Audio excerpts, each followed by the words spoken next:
Welcome to Beyond the Press Release, a production of Agoracom, in which we take the time to speak with small cap executives right after they put out important news. And important news it is today. Our guest, David Lugston, Executive Chairman of KWESST Micro Systems, trades on the venture exchange under the stock symbol KWE, and soon to be also dual listed on the OTCQB. We'll talk about that. For those of you new to the story, it's going to be a lot of you because KWESST is a recent listing. It just started trading this summer. I categorize it as one of the coolest small cap listings of the year. You got shoulder launch drone systems to fight off drone swarms and coming in, all sorts of great technology. But what you need to know as far as the description goes is they're pretty much a leader in defense technologies, defense that increases capabilities of soldiers, including those of NATO and its allies, right? And these technologies make a critical difference to soldier safety and effectiveness. So it's not, this isn't a company that sells ammunition and warfare. It's actually there to defend soldiers with great technology, great systems. Their leadership team spans decades, hundreds of millions of dollars in military and homeland security contracts. So this isn't their first rodeo. And they've even got partners with globally recognized equipment manufacturers, OEMs, including Samsung, where they've recently been upgraded to the Samsung USA partner status. Now, speaking of successful track records, our guest, David Lugston, is recognized as an entrepreneur in the defense and security industry. He was formerly, ground up, an infantry officer, senior official with the Canadian and British governments before leading the global build-out of multiple defense and securities companies. Altogether, companies under his leadership have generated over $1 billion, $1 billion, not a typo there, in sales. Today's press release, KWESST announces $1.1 million follow-on order for Tasks IFM from key U.S. military customer. David, welcome back. Yeah, great to be back, George. Thank you. Hey, we're going to get into this order because anytime a small cap company does two things, one, get a 7-digit order on its own, it's very, very newsworthy. When it's a follow-on order, that really says something. But before we get into that, 30,000 foot level, David, what is it that KWESST does so new people are watching or listening really get a grasp of what it is that you guys do? Sure. Well, you mentioned our focus on what's called soldier safety and effectiveness. Those are words that resonate throughout to NATO because they all have programs to create future soldier systems that accomplish those twin objectives. What KWESST does is it's able to accomplish technologically ultra miniaturization and integration of sensors and software algorithms. And with this ultra miniaturization, you can now enable all kinds of things the military has always wanted, but has not been able to do. So with that level of ultra miniaturization, you can put right onto soldiers into their systems, integrate into their smart devices, put onto their weapons systems, situational awareness information. Everybody knows what's going on. Everyone's seeing the same common operating picture. And it takes it a step further with a little clip-on device. It clips on to some of their important workhorse weapon systems.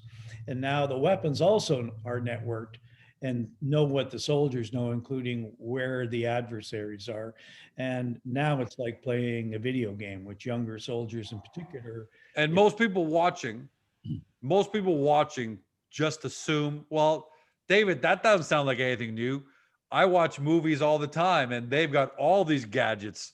And when Tom Cruise is running through a building in Mission Impossible and Benji's on his laptop in 3D telling the run left, that's already out there. But that's not the case, right? We just think that because but the fact of the matter is technology to this level hasn't really penetrated the military just yet, but it's on its way right now. Well, yeah, it's here today now because KWESST is enabling it and is beginning to get very good traction in the market.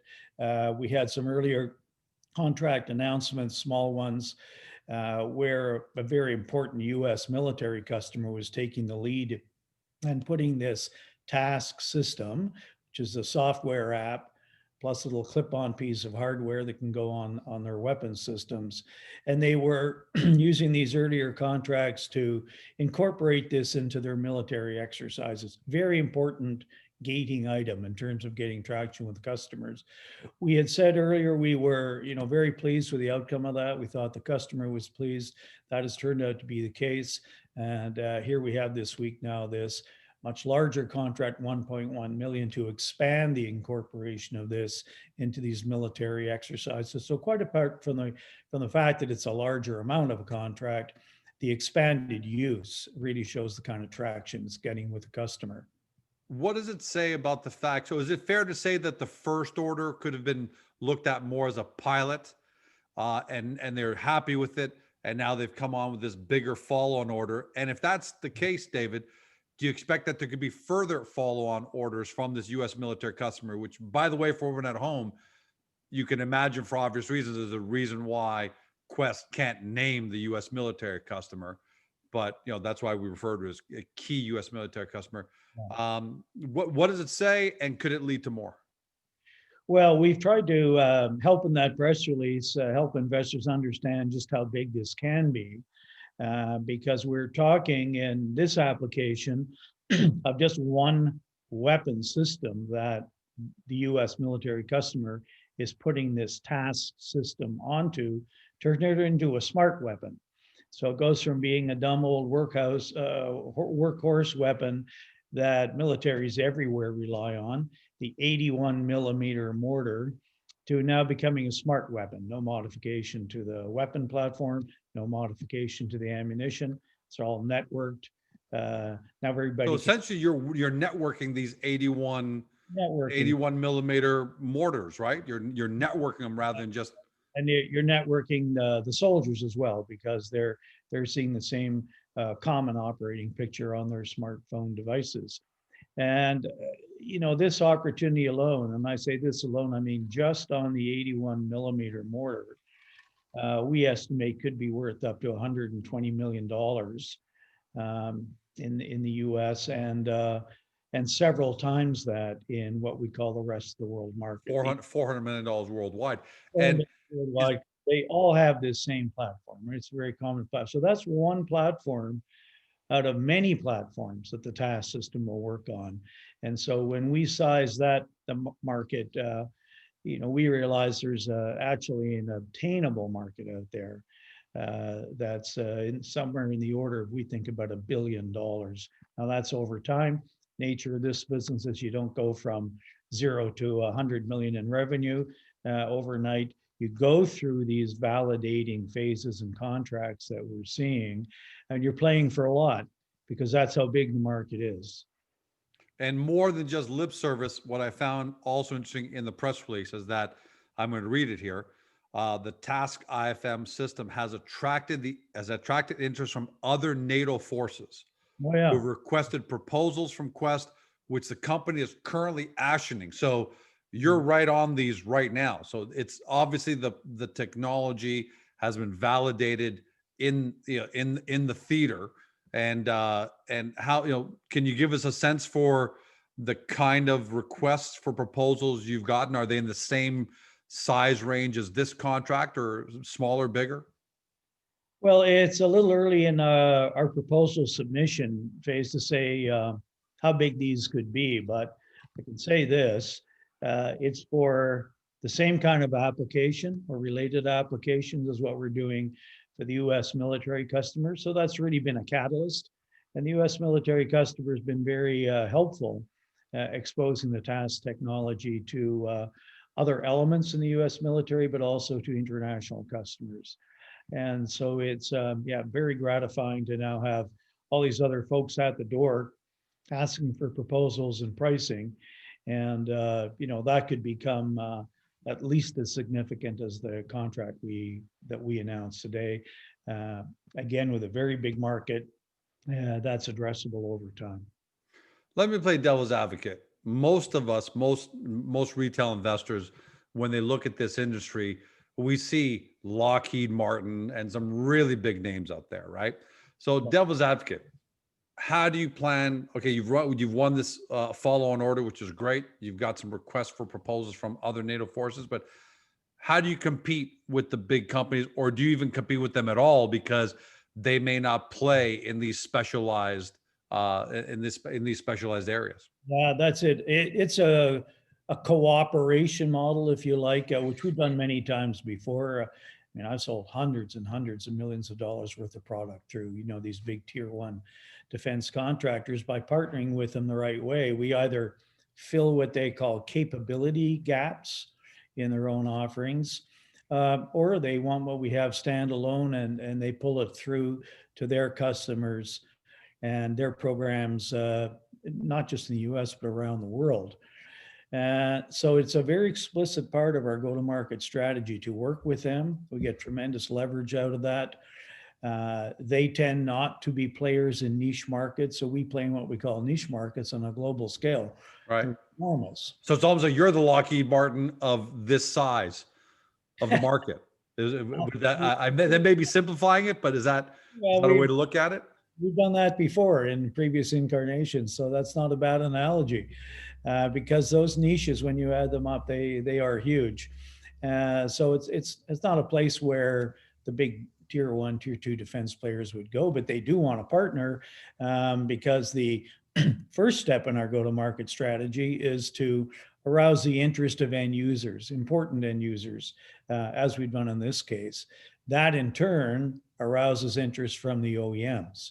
So it's a virtuous circle. And then the third leg in that go-to-market picture is that we have, as I mentioned when we last spoke, this international network of agents and reps we've worked with over many years, and they can be very helpful, sometimes vital in introducing the product into foreign markets. Well, let's talk about that a little more detail because I did want to revisit that.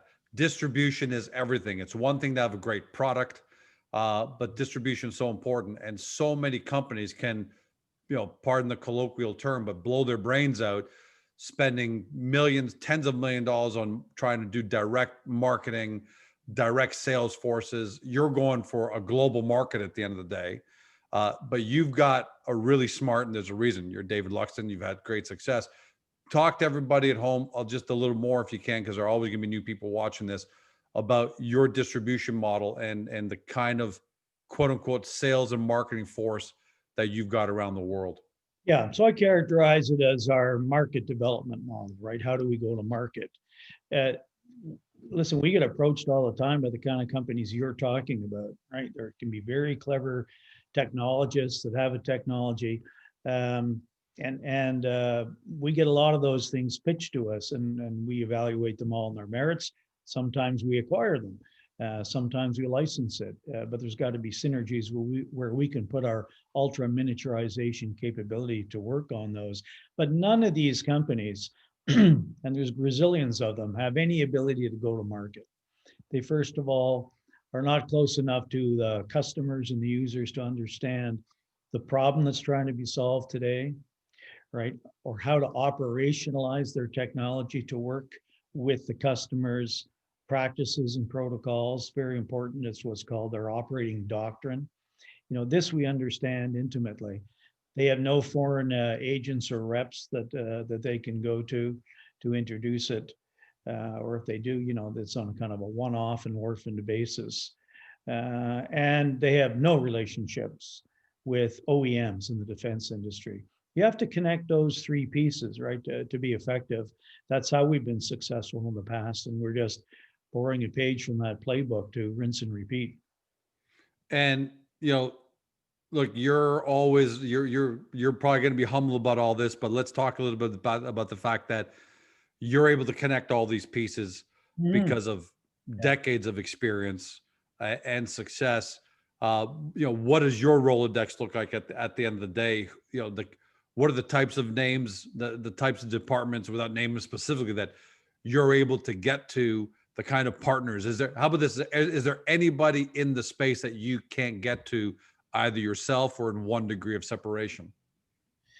Well, we have pretty extensive, networks into the whole community of users and OEMs and agents internationally at a very senior level. And, that's a big advantage we have. And it's not just me and my gray hair.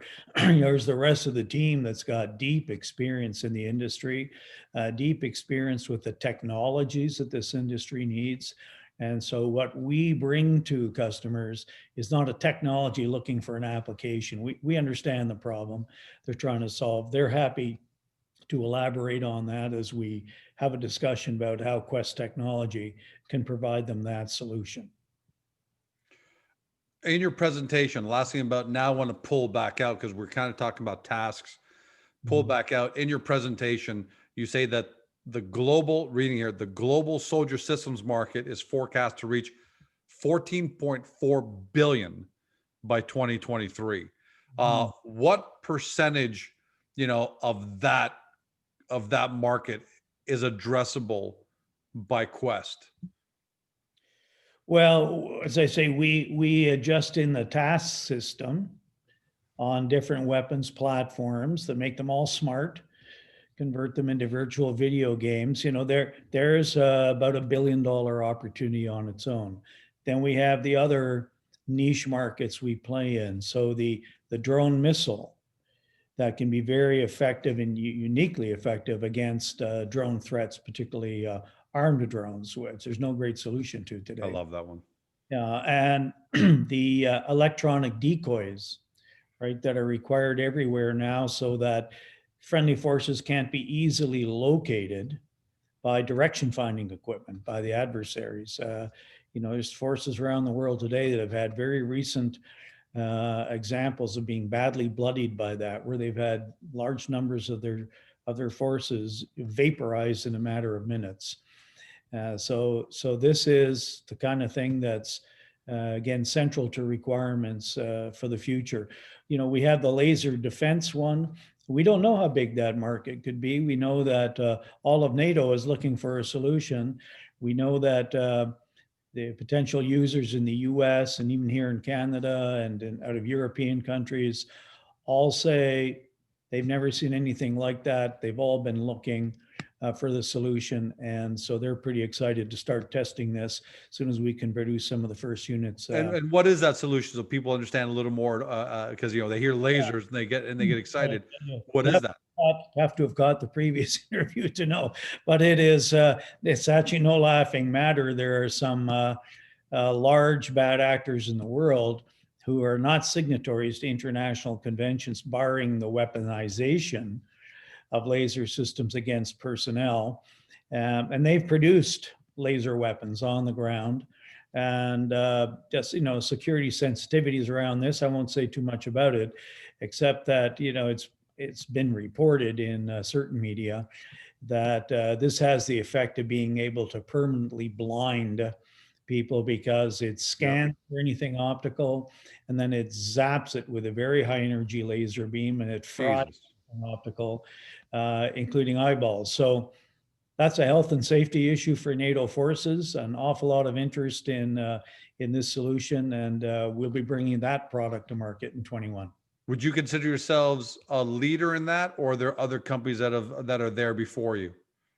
There are other companies that provide mitigation measures for lasers, even eyewear. You can get specialized eyewear, right, that will mitigate that. But this particular weapon system is powerful enough to overcome those kind of protective effects. Not only that, if you use it with the task system, that people have, the app on the soldiers system here from KWESST, it will not only alert you that this laser weapon is in the area, but it will locate it with great precision. And again, if these are snapped onto weapon systems that have now been made smart, they know where that laser weapon is, and you can guess what the customer might do next. Sure. And that's amazing how fast that works, right? Now that everything is networked. It's real time. Know it's in the area, identify where it's at, and then assess the next, the next steps happen just like that. And that's why we call them soldier defense systems at the end of the day. Yeah. So that market you mentioned, the 14 odd billion dollar market, that is the future soldier systems market. It has various components to it. There's a lot of areas within that where KWESST plays. and very directly so. So that is one of the major markets we're addressing. So that goes far beyond the $1 billion for this on weapon systems. That has concentric circles out from that involves other things where KWESST technology has application. Is it fair to say that as technology, because this decade I think is going to be dominated by the convergence of so many great technologies that I call granular, you refer to as miniaturization. So is it fair to say it's almost like the big side is taken care of? Nukes, tanks, planes, those markets are established and they're constantly being updated naturally. But is this the new high growth part of this world, which is the granular miniaturization, getting technology right down to the granular level of the soldier and their weapon? It certainly is a high growth area, one of the really important ones. And you think about it, it's where all forces have taken most of their casualties, 90% or more of their casualties, soldiers on the ground. Soldiers on the ground have not had what fighter pilots have and ships have and tanks and armored vehicles have, which is network systems, right? And situational awareness of those and targeting capability. Soldiers never had that. Now when you can ultra miniaturize it, and that's what's key, and integrate it all the right way, you can productize things that give the soldier that same capability on the ground. And to use an overworked term, that's the game changer. That's in fact how customers are referring to it. So the outcome of that and the benefit of that is the soldier is able to be more informed, more able to be safer, because they can actually engage adversaries further back and from behind cover. Doesn't have to have a line of sight on them, and it can bring fire to bear from different weapon systems with much greater precision and coordination amongst his team. Last question for you on the business side, then I'm going to ask some about the U.S. listing. How happy are you with how KWESST is ending 2020? Is it on track? Did it exceed your expectations? Any chance maybe it didn't meet your expectations? How satisfied do you feel with how you're ending off the year? Well, we certainly had a lot of news and hit many milestones, milestones we expected to hit. We're now actually in our first quarter of 21 because we adjusted our year end to September 30th to align with the US government and the military year end. So we're now in Q1. It's great to be starting with the kind of contract announcement that we had earlier this week, not just because of the amount of money, but because of what it signifies and validates. And we're looking forward to 21 as really a pretty exciting growth year for the company on lots of fronts. So that falls short of financial guidance, which I can't give. No, don't expect that. That's for sure. Just more general, how you feel about how you guys have ended the year. That's perfect. Yeah. Well, we ended the year very pleased with the milestones we hit and are feeling pretty good about being able to start off the new year with announcements like this week. And last thing outside of the business is in late November, you announced that you're applying for an OTCQB listing, which for the most part, we wouldn't really be speaking about because so many Canadian listed companies apply for OTCQB listings. It just makes sense. It's a big market. But for KWESST, it's an even more important market than most to get an OTCQB listing. Why is that?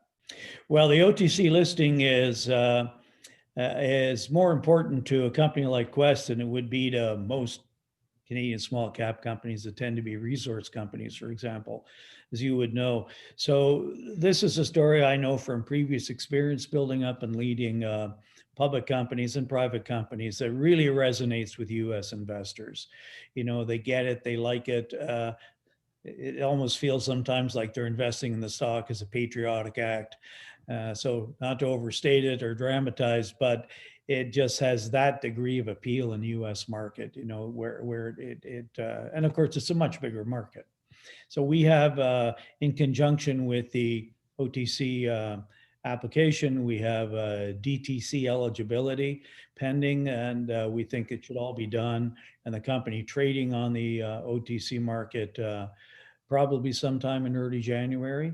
And with that, we have a pretty vigorous, very strategic IR focus um, happening in conjunction with that in January. So that's an important kind of next phase on the investor front for the company. Yeah, there's just no doubt that Americans relate to this industry even more than Canadians do, just by the nature of the fact that it's the country with the largest military force in the world, right? So Yeah. just from potential soldiers alone in the U.S., we could attract a large investor audience, let alone Yeah. the entire culture. So that's great, David. Thanks so much for joining us today. Congratulations again on a 7-digit follow-on order from a key U.S. military customer. I think that speaks volumes about where the company's products, how they're performing, and great to see that you've got other NATO allies, other NATO forces that you're actioning right now, where you're responding to requests for proposals. That's great, and can't wait to have you back in the early new year. I look forward to that, and a good new year to you, George. And thanks very much for the update. Thank you, David.